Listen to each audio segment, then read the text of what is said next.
Hello, नमस्कार. मी सुप्रिया. नवीन एका ब्लॉगमध्ये आपलं मनापासून स्वागत करते. तुम्हाला आजचा दिवस सुखाचा, आनंदी आणि आरोग्यदायी जावो. तुम्ही जी काही स्वप्न पाहिली असतील ती सगळी स्वप्न तुमची पूर्ण होत. त्याचबरोबर शुभ सकाळ सर्वांना. सकाळची वेळ आहे आणि आभाळामध्ये बघा किती निवांत असे पक्षी उडत आहे.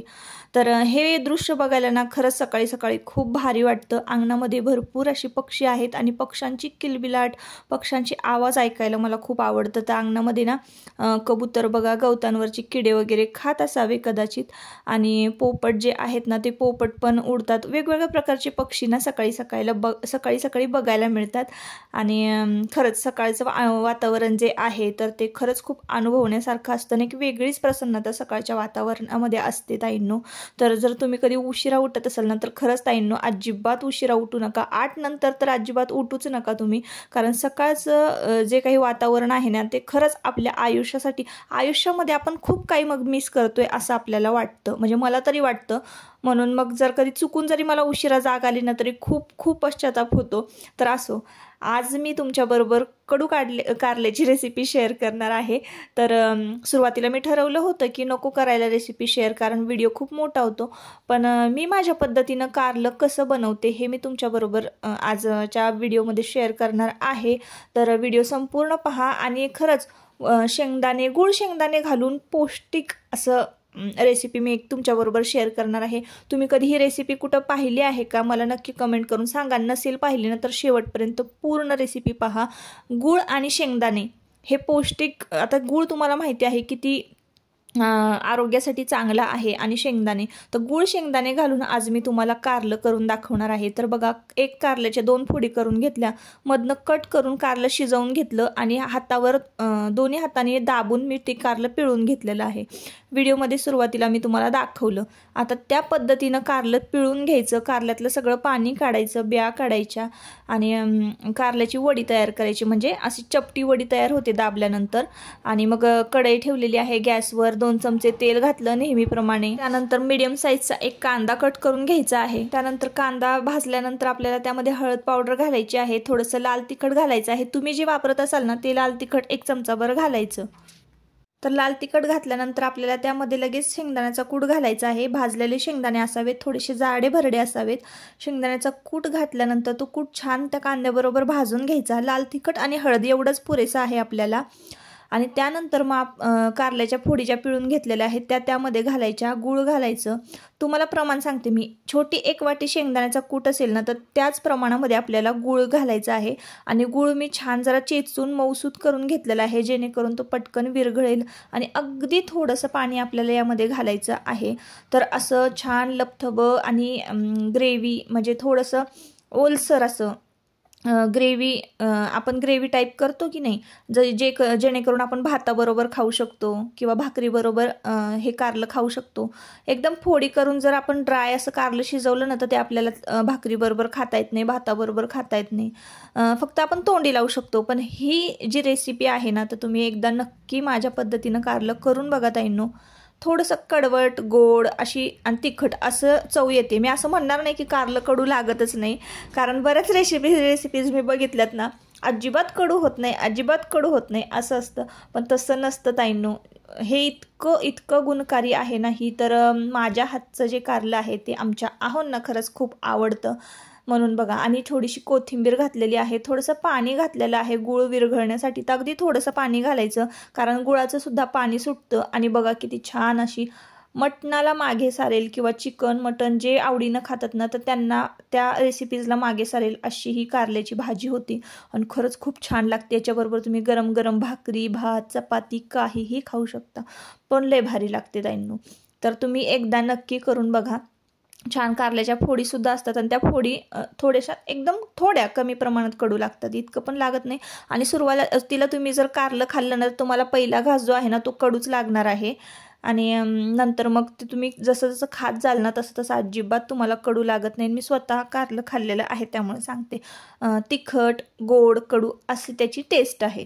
तर असो ताईंनो, आता मी तुम्हाला डायरेक्ट भेटते आहे संध्याकाळी, कारण कारलं झाल्यानंतर जेवलं वगैरे लगेच झाली आमची आणि बरीचशी कामं जी आहेत दुपारची ना ती आटोपलेली आहेत. तुम्हाला क्लिनिंगचे व्हिडिओ माझे बघायला आवडतात, पण ते क्लिनिंग ना शूट करत करत क्लिनिंग करायचं म्हटलं ना की खूप वेळ लागतो, म्हणून मी सध्या तरी क्लिनिंगचे व्हिडिओ शूट करत नाही आहे. तर असो, करेन मग मी परत पुढच्या व्लॉगमध्ये कधीतरी. तर आता ही संध्याकाळची वेळ आहे, लवकर जेवलो आम्ही. 11, 10:30-11 वाजता आमचं जेवण होतं. मग आम्हाला भूक लागते. तर आत्ता 4:30 वाजलेले आहेत, 4-4:30 वाजलेले आहेत. आणि काय खायचं तर बघा इथे ना मी ह्या 100 रुपीजचा केक आणलेला आहे. तर हा केक ना रव्याचा आहे आणि इतका टेस्टी आहे ना, तर मी नेहमी जेव्हा त्या बेकरीमध्ये जाईन ना तेव्हा हा केक घेऊन येत असते. आणि हा केक ना माझ्या आधी कोणी खाल्ला की जरा मला राग येतो, कारण मला हा खूप खूप आवडतो. तर हा दोघांनी संध्याकाळच्या वेळेला खायचं ठरवलेलं आहे.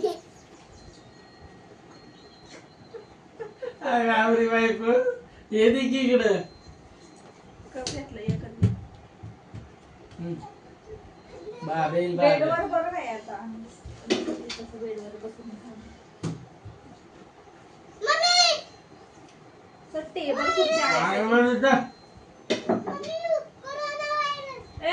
सोडते फुलाला धरले म्हणते कोरोना व्हायरस.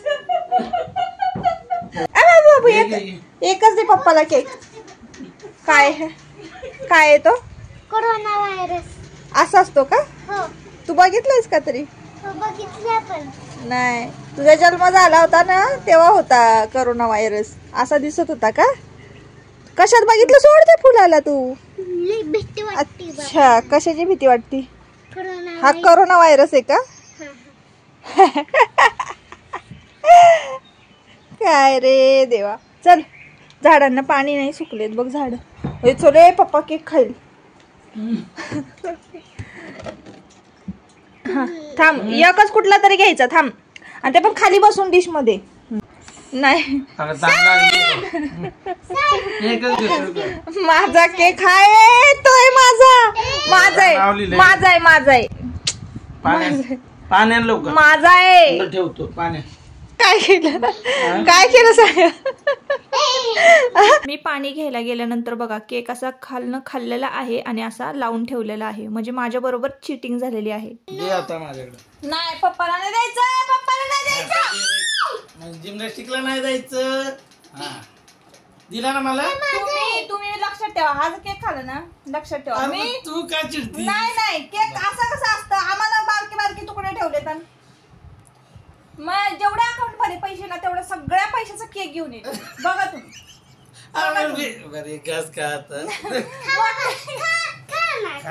मोठा केक घेतला.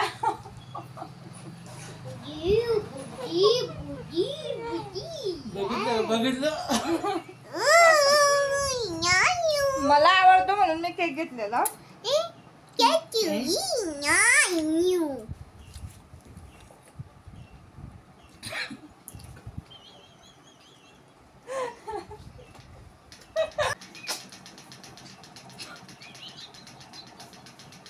माणूस शाना नाही, एवढाच केक ठेवला ह्यातला. आजी बाबा आयुष मी. आता कसा पुरायचा एवढा केक? पुरल का? मोठा काय एवढं घास देतात, एवढं घास देतात केकचा. असले एवढंच आणि आमचा असले एवढा मोठा. तर ताईंनो, आमच्यामध्ये बघा हे अशी छोटी मोठी भांडणं होतच असतात. आता इतर जे कपल्स आहेत ते कशासाठी भांडत असतील तर बघा, मला कुठे फिरायला नेत नाही किंवा मला काही घेत नाही ह्यासाठी भांडत असतील. पण आमच्यामध्ये की नाही असं थोडंसं खाण्यापिण्यावरनं कधी कधी म्हणजे एवढं सिरियस नसतं, पण असं तुला जास्त मला कमी असं थोडंसं असतं.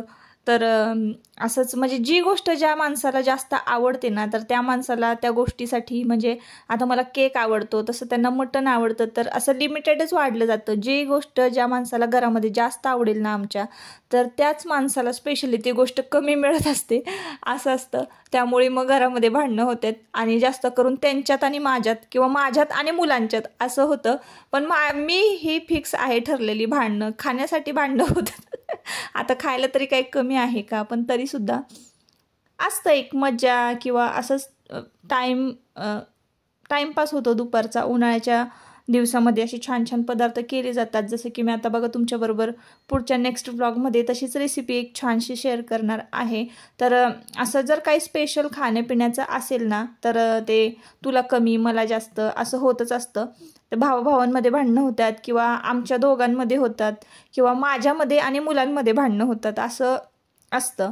तर असो, आता संध्याकाळची वेळ झालेली आहे आणि बघा संध्याकाळची वेळ म्हणजे आम्ही जेव्हा केक खाल्ला ना तेव्हा 4:30 टायमिंग होतं आणि चहा पण झालेला होता, चहा केला होता मी.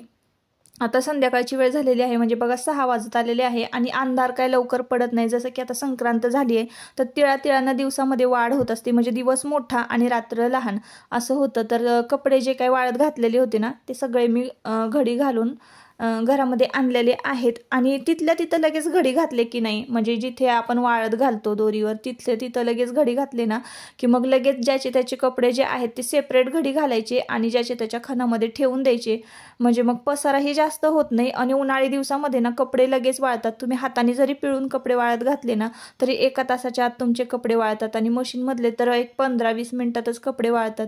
कपडे वाळले की लगेचच आपल्याला घडी घालून ज्याच्या त्याच्या जागेवर ज्याच्या त्याच्या कपाटामध्ये ठेवून द्यायचे आहेत. म्हणजे काय होतं, आपण दिवसभर जर कपडे उन्हामध्ये वाळत घातले ना तर कपडे सुद्धा खराब होतात उन्हाने, जसे की आपली स्किन सुद्धा खराब होते ताईंनो. आपले कपडे जर कपड्यांचा जर कलर उडत असेल तर मग स्किनचं पण काही विचारूच नका. त्यामुळं ना उन्हाळ्यामध्ये काय होतं, स्किनची पण तितकीच काळजी घ्यावी लागते आणि कपड्यांची सुद्धा तितकीच काळजी घ्यावी लागते. तर हळूहळू मी आता माझं स्किन केअर रुटीनसुद्धा उन्हाळ्यातलं तुमच्याबरोबर एखाद्या ब्लॉगमध्ये शेअर करेन. तर आता ना आवरावर चालू झालेली आहे माझी, जसं की मी हॉल वगैरे सगळं आवरून ठेवला, पण इथं आमचं दुपारी काय पसारा चाललेला होता, म्हणजे सगळं इथंच बसून खाणं पिणं चाललं होतं बेडवर. तर चहा वगैरे घेतला इथंच बसून, कारण पलीकडं ना आजी बाबा झोपलेले असतात आणि आमची भांडणं गोंधळ जास्त असतो, त्यामुळं अलीकडच्या बेडरूममध्ये बसलेलो होतो आम्ही. तर आता इकडचं बेडशीट वगैरे सगळं क्लीन करायचे आहे. संध्याकाळची वेळ झाली ना की तुमचे दादा कसं बाहेर जातात आणि देवांशसुद्धा जिमला गेलेला आहे, म्हणजे जिमनॅस्टिकचा क्लास जो आहे ना तो त्याला जॉईन केलेला आहे, तर तिकडं गेलेला होता. तर मला थोडासा असा 1-1.5 तास आहे ना आता निवांत मिळायला लागलेला आहे, जसं की मी त्याला क्लासला जेव्हापासून जॉईन केले, म्हणजे आज तर पहिलाच दिवस आहे. तर 1-1.5 तास ना मला असा अगदी निवांत मिळाल्यासारखं झालेलं आहे. आणि या 1-1.5 तासामध्ये ना मी घरातली पटपट कामं आटपून की नाही एडिटिंगसुद्धा करू शकते किंवा व्हॉइस ओव्हर करू शकते. त्यामुळं तुम्हाला ना इथून पुढं आता व्हिडिओज जे आहेत ना ते लवकर येणार आहेत. म्हणजे 1 वाजता दुपारी एका ताईंनी मला कमेंट केली होती की तुम्ही 1 वाजता दुपारी अपलोड करत जा व्हिडिओ. मी प्रयत्न करणार आहे 1 वाजता अपलोड करण्याचा. तर असं असतं बघा आमचं नातं, आमचं जे काही रिलेशन आहे, असं आमचं कम्युनिकेशन बघा असं असतं. कशावरूनच आमची भांडणं होत नाही. सिरियसली आमची जर भांडणं झालीत ना तर ती ह्या कानाचं त्या कानाला कधी कळत नाही. कशावरनं नेमकी भांडणं झाली हे घरामध्ये कळत सुद्धा नाही आणि घरामध्ये कुणाला माहिती सुद्धा नसतं की आमची भांडणं झालेली आहेत. असंच नवरा बायकोचं जे काही नातं आहे ते असलं पाहिजे ताईंनो. आणि 4 भिंतींच्या आतच ज्या काही गोष्टी असतील तर त्या नवरा बायकोंच्या ज्या काही आहेत त्या राहिल्या पाहिजे. पण अशी म्हणजे नातं हेल्दी असण्यासाठी ना मजा मस्ती छोटीशी अशी झाली पाहिजे. तर असं असतं. तर बघा आता बेडशीट वगैरे सगळं व्यवस्थित मी लावून घेतलेलं आहे आणि टेडी बघा सतत असा मरगळलेलाच असतो. तरी मला घरामध्ये मरगळलेल्या वस्तू अजिबात नाही आवडत ताईंनो. मग मी त्यांना असं टॉर्चर करून अगदी व्यवस्थित बसवत असते, तसं त्याला बसवलेलं आहे टेडीला. आणि टेडी तिथं लागतो, मग त्याच्या माझ्या हेअर क्लिप वगैरे ज्या आहेत ना त्या तिथं मी टेडीच्या कानाला किंवा शेपटीला वगैरे लावून देत असते, जेणेकरून माझ्या त्या सेफ राहतात आणि कुणीही तुटत नाही किंवा पाय देत नाही त्या हेअर क्लिपवर. तर पडदे वगैरे बघा मी व्यवस्थित लावून घेतले आणि खिडक्या ज्या आहेत त्या उघड्या केलेल्या आहेत, जेणेकरून आता उन्हाळा सुरू होणार आहे ना, तर बेडरूम कशी छान थंडगार असायला हवी, वातावरण बेडरूममधलं थंडगार असं असायला हवं. तर तुमचे दादा जर कधी बाहेरून आले आणि बेडरूममध्ये बसले ना, तर त्यांना एकदम म्हणजे असं सुख काय असतं ना ते कळतं की असं वातावरण जर बेडरूममध्ये असेल किंवा घरातलं संपूर्ण घरातलंच वातावरण जर असं असेल तर कुठल्याही बाहेर गेलेल्या माणसाला घरी लवकर यावंसं वाटतं. घरातली एखादी स्त्री घरातली सगळी कामं करून सगळ्यांचं मन जपण्याचा प्रयत्न करते, घरातलं वातावरण नीटनेटकं आणि प्रसन्न ठेवण्याचा प्रयत्न करते ना, तसंच घरातला जो कर्ता पुरुष आहे तर त्यांनीसुद्धा बाहेरचं जे काही टेन्शन आहे ते उमराबाहेरच सोडून यायला हवं. उगीचच मुलांवर आणि बायकोवर किंवा घरातल्या इतर सदस्यांवर राग काढण्यापेक्षा एखादा जर सिरियस प्रॉब्लेम असेल तर दोघांनीही मिळून एकत्रपणे विश्वासानं सांगून एकमेकांना चर्चा करून तो प्रॉब्लेम जो आहे त्यावर काहीतरी सोल्युशन काढलं पाहिजे. पण एकमेकांवर राग काढणे, कटकटी करणे संध्याकाळच्या वेळेला हे सगळ्या गोष्टी टाळल्या पाहिजेत. तर हे तर मी अनुभवलेलं आहे माझ्या लाईफमध्ये. काही रूल्स जे आहेत ते आम्हा दोघांना घालून घेतलेले आहेत. त्यामुळं आमचं जे रिलेशनशिप आहे ते अगदी हेल्दी, तसंच तुमचंसुद्धा रिलेशनशिप हेल्दी असावं असं मला वाटतं. म्हणून मी या सगळ्या टिप्स ताईंनो तुमच्याबरोबर शेअर केल्या. तर तुम्हाला जर काही प्रश्न असतील तर नक्की विचारा कमेंट करून. आणि आजच्या व्हिडिओचा शेवट बघा मी इथंच करते. परत पुन्हा भेटूया नवीन एका व्लॉगमध्ये. तोपर्यंत स्वतःची काळजी घ्या आणि मजेत राहा. आजचा व्लॉग तुम्हाला कसा वाटला नक्की कमेंट करून सांगा. आवडला असेल तर नक्की आपल्या चॅनलला सबस्क्राईब करा आणि व्हिडिओला एक लाईक करा. Bye bye.